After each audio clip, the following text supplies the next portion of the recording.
Welcome to Recovery Dialogues and Sober Stories, where we explore the world of addiction recovery and share inspiring stories of triumph. This is a summer bonus episode brought to you by Healing Breaths. We will chat with Dr. Rob Feeley, a compassionate healthcare professional revolutionizing mental health treatment, particularly in substance use disorders. Dr. Feeley is an expert in his field, having completed his psychiatry residency and addiction psychiatry fellowship at Yale University School of Medicine. With board certifications in addiction and general adult psychiatry, he constantly seeks innovative approaches to help his patients recover. One of Dr. Feeley's passions is incorporating holistic therapies into his practice. He believes true healing involves not only the physical aspects of addiction, but also the mental, emotional, and spiritual components. Through his teachings and practice of sky breath meditation, Dr. Feeley guides his patients to connect with their inner selves, reclaiming peace of mind and paving the way for a sustainable recovery. Join us as we explore the transformative power of holistic therapies and learn how the Sky Recovery Program for Healing Breaths is positively impacting the lives of individuals in recovery. This interview will discuss the connection between self-esteem and addiction recovery among healthcare workers. We will also explore practical methods for improving one's self-worth and how healthcare professionals can use them to strengthen their recovery journey. Additionally, we will touch on the importance of maintaining self-esteem while focusing on recovery, the benefits of cognitive reframing, and ways to support healthcare workers in boosting their self-perception. Let's dive in. So, Dr. Feeley, in addiction recovery, healthcare workers who shoulder significant responsibilities may wonder about the connection between their sense of self-worth and their journey toward healing. Can you shed some light on this topic? I think one thing that's unique to healthcare workers in particular is that we go into this field to alleviate suffering. And suffering is inevitable, meaning there's an endless supply. And so that's a constant, that people show up suffering. That's why they need help. And so you can imagine part of being human in trying to alleviate that suffering means coming up against the possibility that you can't alleviate all the suffering. And therefore, you come up against this dynamic where you're confronted with all of this suffering, and then you come up against your own limitations as far as how effective you are in eliminating that suffering. So I think a lot of times feeling like in the face of this endless supply of suffering and the demand on doctors to alleviate that suffering, that there can often be a palpable sense of helplessness and powerlessness in our ability to be effective. And if we rely on, and if our self-esteem, our self-worth relies upon our effectiveness in what we do, then perhaps this is a lost cause, meaning that we can't tie our self-worth to the extent that we can reduce suffering, because it seems that we will always run into situations where we won't be able to reduce a person's suffering. I might just add, I don't know if it's relevant to the question, but sometimes healthcare workers' self-esteem is low to begin with when they come into the profession. And many choose this path because of wrong reasons, like to prove our worth or for the money or the prestige. And so I think those are unique traits sometimes to doctors that we might overcompensate as far as why we've picked this path, because we have existing deficits. We also a lot of times pick this path because of other people's expectations of the career path we choose. And so we end up doing something maybe, again, for the wrong reasons, and we don't have that sense of purpose going into the profession, which can negatively interfere with our sense of self-worth. Can you provide more information about how a person's decreased self-worth affects their recovery from substance use disorders? I think how someone's self-worth is perceived and how it affects one's recovery, I think there's a direct link. You can imagine that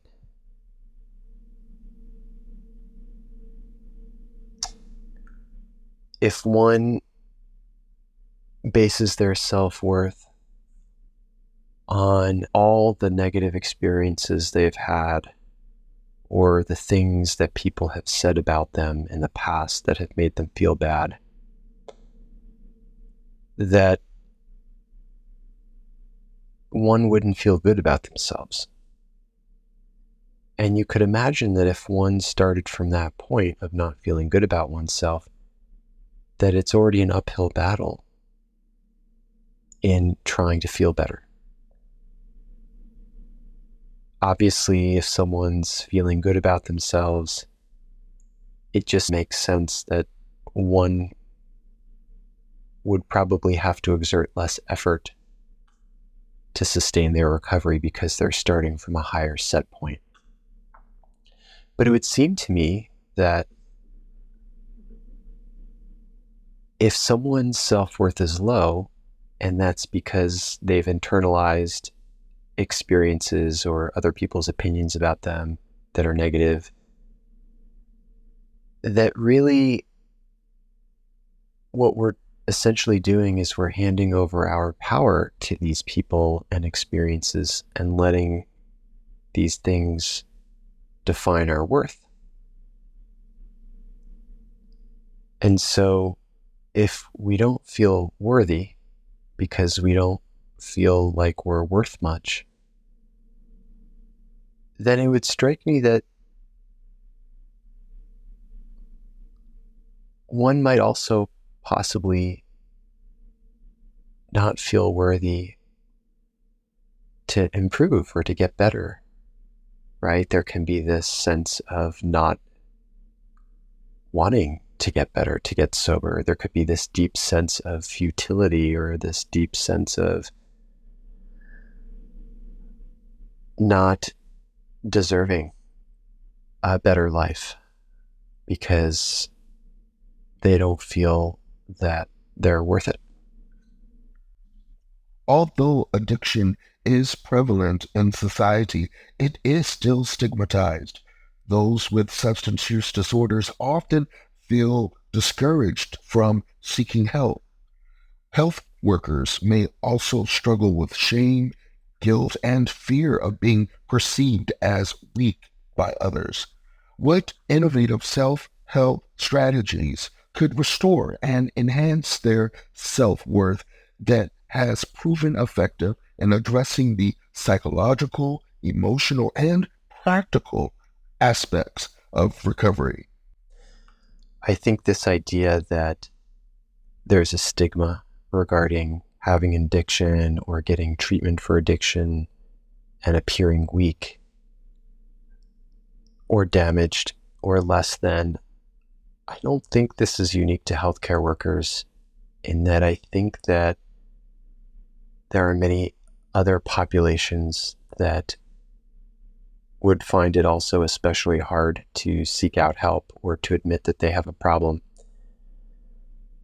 like you suggested, I do think that because healthcare workers typically try to come across or appear as strong and effective and heroic, I do think it can be tougher for these types of personalities to admit or seek out help, because we're used to and we're tasked with trying to take care of others. And so confronting a weakness within ourselves really calls into question our ability to effectively care for others. As far as what methods can be very helpful, what we know is that a mechanism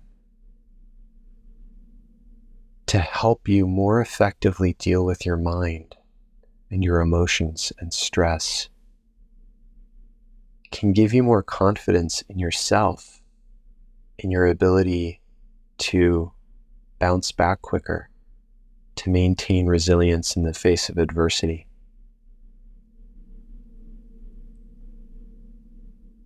To remain equanimous in challenging situations. I think it's a technique that could do these things that would really demonstrate to ourselves that we don't really need anyone or anything else outside of ourselves to convince us that we're worth it. I think it's really about doing something whereby we're taking maximum responsibility to help ourselves manage our mind. Because isn't the mind the source of how we feel about ourselves? If the mind is filled with negative thoughts, if the mind is fatigued, if the mind is burned out, if the mind is caught up with what people have said about us and how situations went wrong in the past, naturally we're not going to feel good about ourselves. But if there was some mechanism we had whereby we could disentangle the emotional valence from whatever experiences we've had, and to see them just as experiences and to have more freedom in how we subsequently interpret the things that have happened to us, that's real freedom.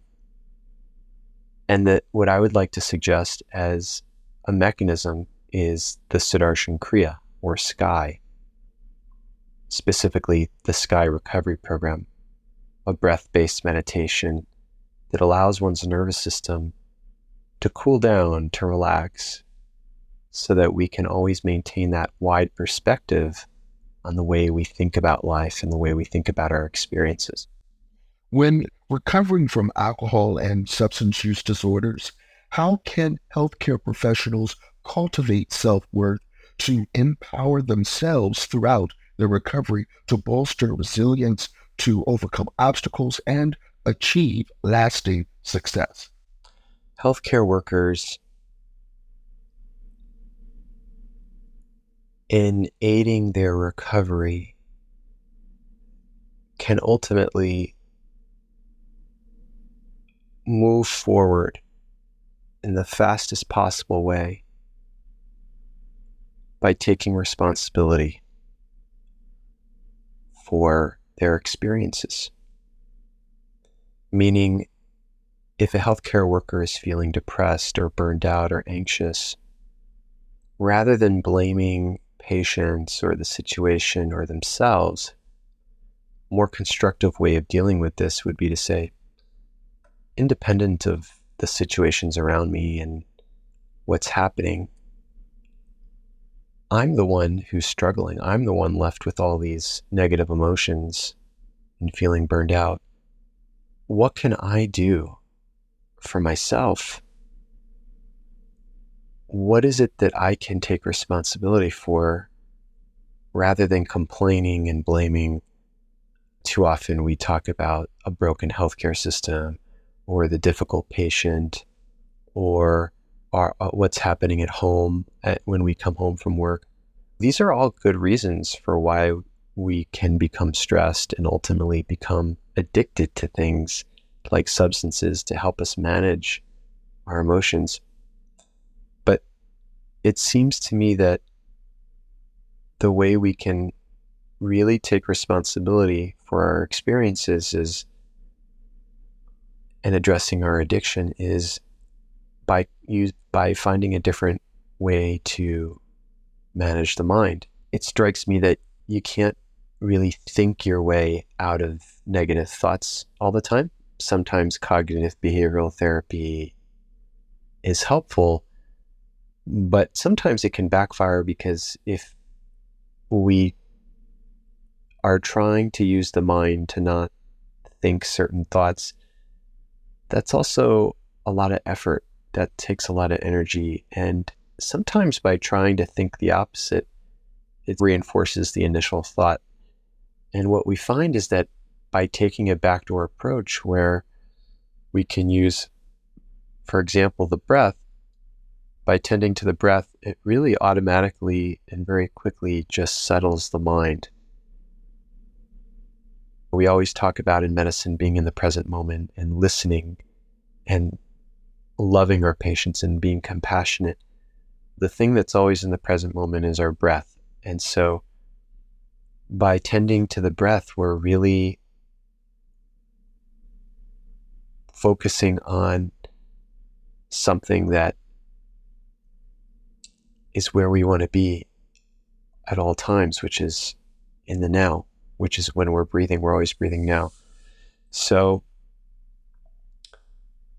the idea is that physicians, healthcare workers, nurses, whoever is suffering from an addiction, there has to be this shift in attitude that, number one, I have to realize that my being is just as important as the patient's well-being that I'm serving.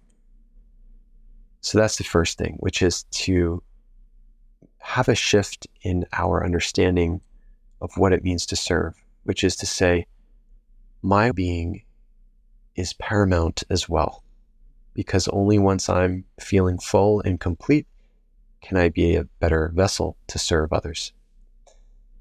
But the second thing is, like I just mentioned, is finding that effective mechanism to get to that place of fullness. And I would like to reiterate my belief that sky breathing is one such mechanism that is an incredibly powerful and quick way to reach this state. Healthcare workers may have low self-esteem, making it hard to admit vulnerability and seek help.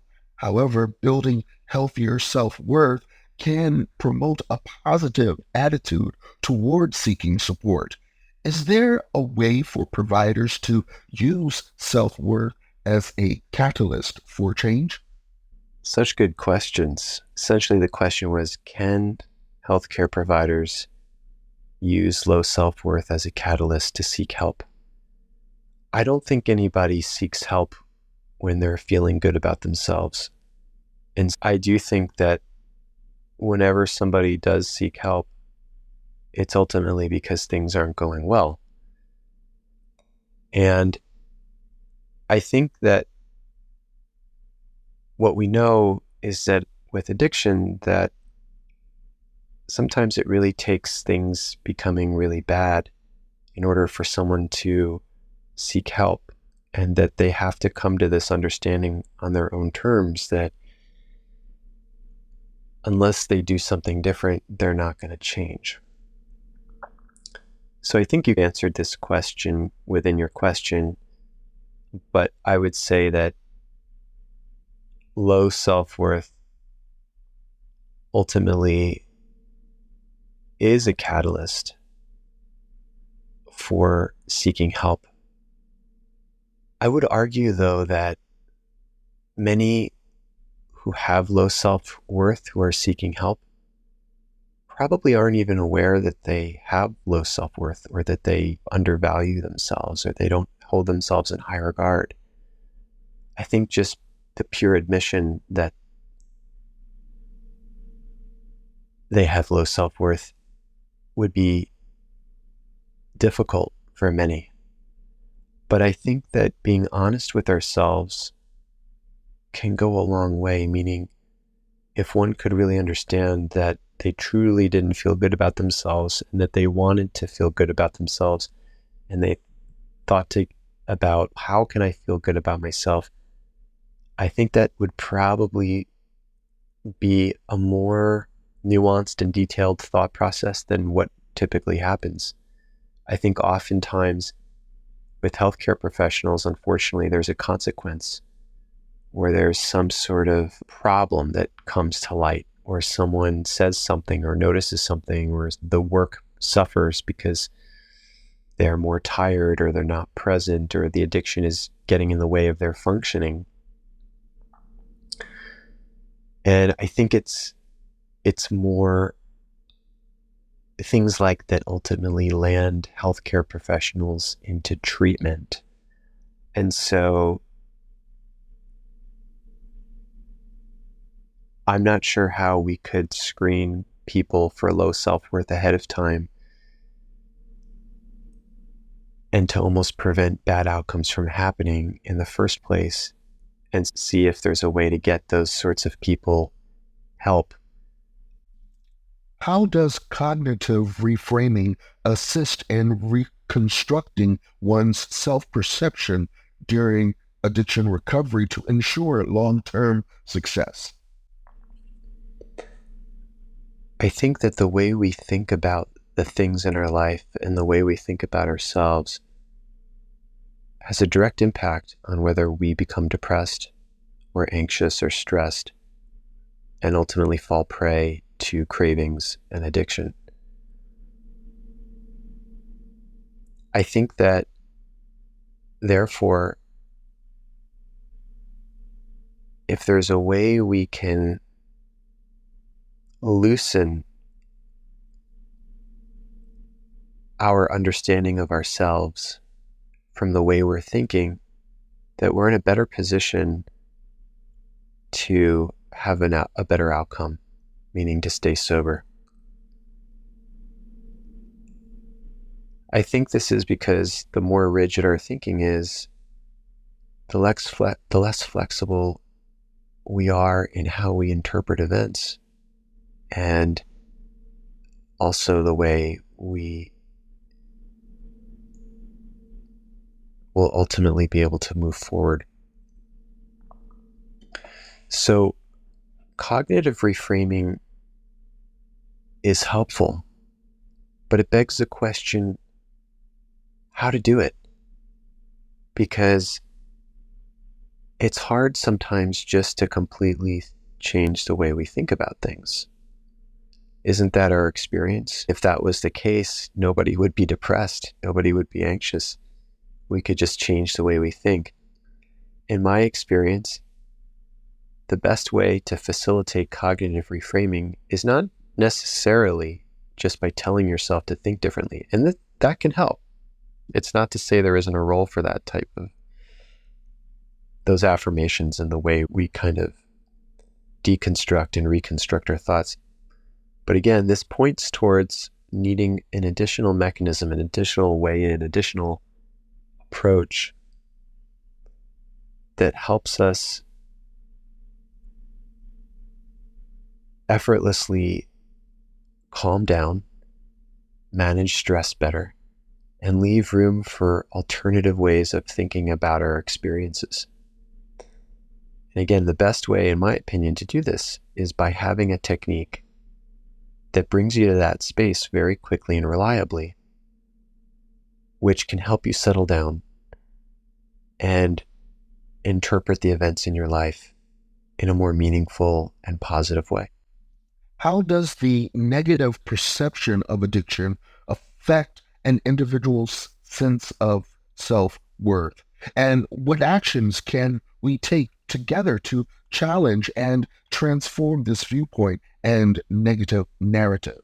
I think the general perception of addiction is another way of saying what is the general stigma, which is that people with addiction maybe are morally weak, or maybe the other model, obviously, that's talked about is that addiction is a disease.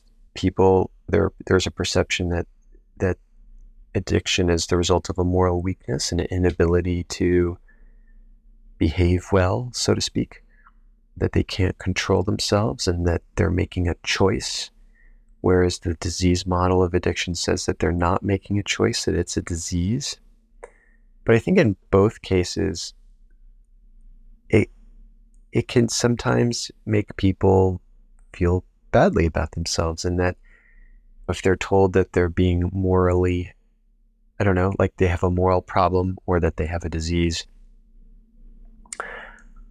I think these things can sometimes affect people negatively in their recovery. Now, I think the disease model leaves a little bit more room for growth, meaning if someone isn't being told that they're a morally bad person and that their behaviors are a result of a disease in their brain, I think it helps them see what's happening more objectively and take it less personally, and they can maybe move on faster. I think a negative to the disease model is that perhaps it might make people not take as much responsibility and say, I guess I just have a disease and there's not much I can do, and take a more fatalistic approach about it. But I think that the popular perception of addiction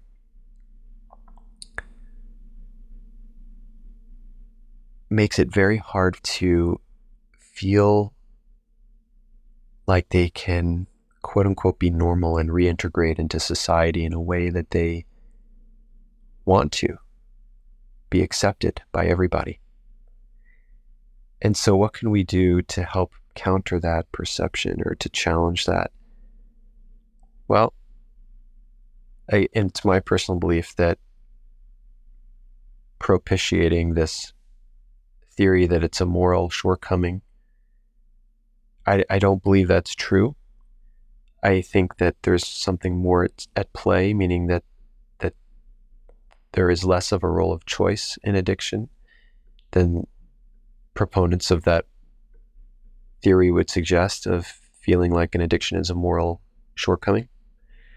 And so I think we need to understand that, in fact, addiction can be considered a disease. But I think that the way we need to think about addiction to really break the stigma and this current perception is that, okay, it may be a disease, but let's take it one step further. In my experience as an addiction psychiatrist, I've seen people transcend addiction, meaning they acknowledge they have an addiction. They struggle with it, but they get better, and then they can actually put it behind them. Not in a way of denial, not denying that there's a problem or that there was a problem, but moving on in a way where they don't identify with it as much and it doesn't rule their life. So I think educating the public that, just like many other diseases out there, medical diseases, eczema, diabetes, whatever may be the case, that just because it's a disease in the present time doesn't mean it can't be healed. And that might be controversial in the AA world, where we're taught once an addict, always an addict. And I think that serves a purpose. I think on some level, you could think of that as being true, in that you don't ever want to forget where you came from, where you were, what you were struggling with, so that you don't go back there. But I don't think we need to martyr ourselves for the rest of our life thinking of ourselves in this way, because I think thinking of ourselves perpetually as an addict, while it might serve a positive purpose in the very beginning, meaning we're not in denial and we're admitting to ourselves we have a problem, I think that identifying as an addict eternally makes it hard for people to feel worthy and to feel comfortable connecting to the rest of society. That's been my experience. And so we need to find a way, such as with these techniques that I speak of, that I really truly believe can help people transcend these labels and these experiences and biologically, literally rewire the brain. We've all heard by now of studies that have shown that meditation, yoga, spiritual practices affect the structure and function of the brain. Do you have any recommendations for mindfulness techniques or self-reflection practices that can aid in increasing an individual's self-esteem while at the same time working toward recovering from alcohol or substance use disorders? I received the very best training at Yale. I was very lucky to go there and do my psychiatry residency there, learn the ins and the outs of medications, and learn how to do therapy. And when I graduated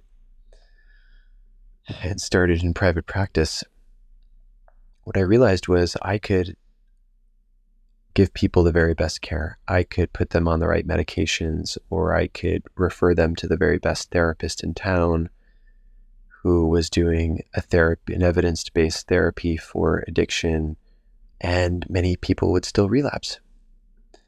And it begged the question, why?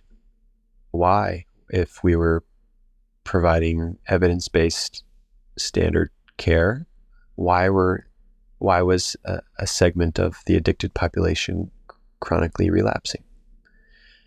And it really just felt like an inability to manage stress, resulting in low self-esteem, anxiety, depression, insomnia, that would just lead to relapse.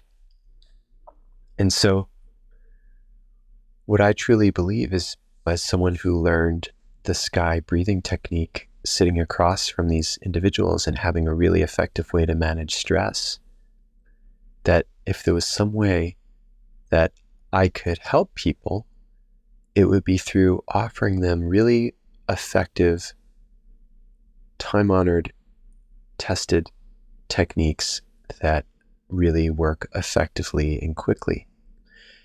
And so what I started to do was to work with the Sky Recovery team, which offers this sky breath meditation to the individuals with addiction. And what we started to see were profound transformations. People who were chronically relapsing, bouncing from treatment center to treatment center, suddenly weren't anymore. And I have a couple of patients of my own who transformed significantly. One gentleman by the name of Michael was working at an airline company, was set to lose his job, was set to lose his marriage, and had tried many different medications, many different therapies, and at a certain point was ready to throw in the towel. And when I recommended him do a program like this, Sky Breath Meditation, he just threw his hands up in the air and said, "Why would you drag me to some granola type of program?" But he reluctantly agreed eventually at my insistence. And after the first night of the course, of this 3-day course, actually on the second day, he said that after the first night of the course, he was able to sleep well for the first time in many years. He had a broad smile on his face. By the end of the course, he felt alive. He felt enthusiastic. He felt invigorated. He felt refreshed. Fast forward a month later, his marriage was saved. He was able to retain his job. He became a vegetarian simply by becoming much more aware of how food impacted his consciousness. And he also started to take a more active role in his community as far as community service. All of these things I just mentioned, I've never seen accomplished by a medication. I've also never seen all of these things happen as quickly as they did with therapy. Now, I'm not suggesting that therapy or medications don't have a role. Of course they do. But I definitely think that there needs to be something dedicated to enhancing and increasing an individual's awareness of themselves in a way that's different from therapy and medication. Lastly, you've had an instrumental role in facilitating the SKY program. Can you share a memorable success story where an individual, especially a healthcare professional, redefined their self-worth and experienced authentic transformation on their road to recovery? I've been privileged to not only learn the sky breath meditation technique, but also to teach it to other healthcare providers in the community and at other organizations. I'll share a story of a healthcare provider that we had taught last year. This lady was a 32-year-old female who was a physician, or who had been a physician, but really had lost meaning and purpose in her job. Her addiction had gotten so bad that there were times where she wouldn't show up to work and she would get reprimanded, and there was grave concern from the administration that she needed treatment. And part of her treatment involved taking this program.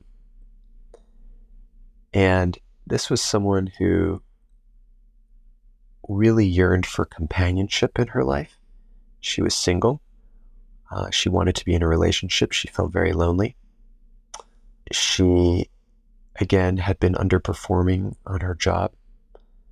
And she had also had difficult relationships with her family.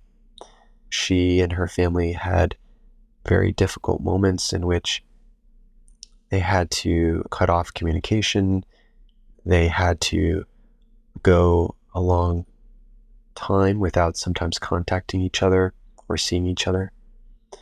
And so she felt very lonely in her recovery. And she was involved in 12-step.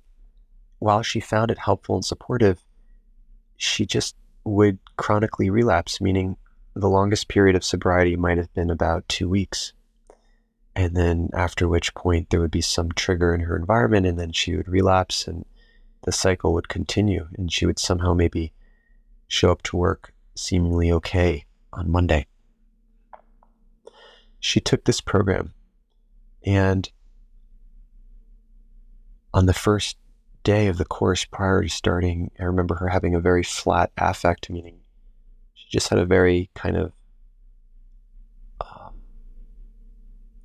a facial expression that in fact lacked expression. There was no expression in her face. There was an emptiness, a vacancy within her eyes, a sort of a void that she said was palpable. After the course, she knew she really had to do something different. She really enjoyed the course, and she committed to practicing these techniques for 30 days before deciding whether she was going to continue or give it up. During that period of time, she remained sober. She felt it had a tremendous impact on her anxiety. She felt like she could go to work and actually feel normal. She felt like she could smile with people around her. She felt like she was in more control of her emotions, meaning that it took a lot more to get her stressed and upset than it had prior to taking this course. She had a better grip on her anxiety and her mood. She was sleeping better. She ended up meeting somebody, a boyfriend. Fast forward a year later, she got married. Fast forward another year, she had a kid, and she also has maintained a stable job. This is someone that prior to this course wasn't able to keep 2 weeks of sobriety at any given stretch. This is a huge success story. Oftentimes, this physician proclaims that we gave her life back and that we enabled her to live her life at 100%. I want to thank Dr. Rob Feeley for joining us today and sharing his invaluable insights and expertise on healthcare workers redefining self-worth during recovery. We urge our listeners to explore the benefits of healing breaths and the Sky Recovery Program, which provide evidence-based tools and techniques to assist in the healing process from addiction, stress, and trauma in healthcare and recovery centers. The Sky Recovery Program empowers individuals to embark on a transformative journey toward holistic recovery and overall well-being by prioritizing breathwork and meditation. As we wrap up this episode, we encourage you to subscribe and stay tuned for Season 2 of Recovery Dialogues and Sober Stories, which will return in the fall. We will continue to bring you enlightening conversations with people in recovery and experts in the field, delving into the many facets of recovery and offering hope and inspiration to those on their recovery journeys. Thank you for joining us.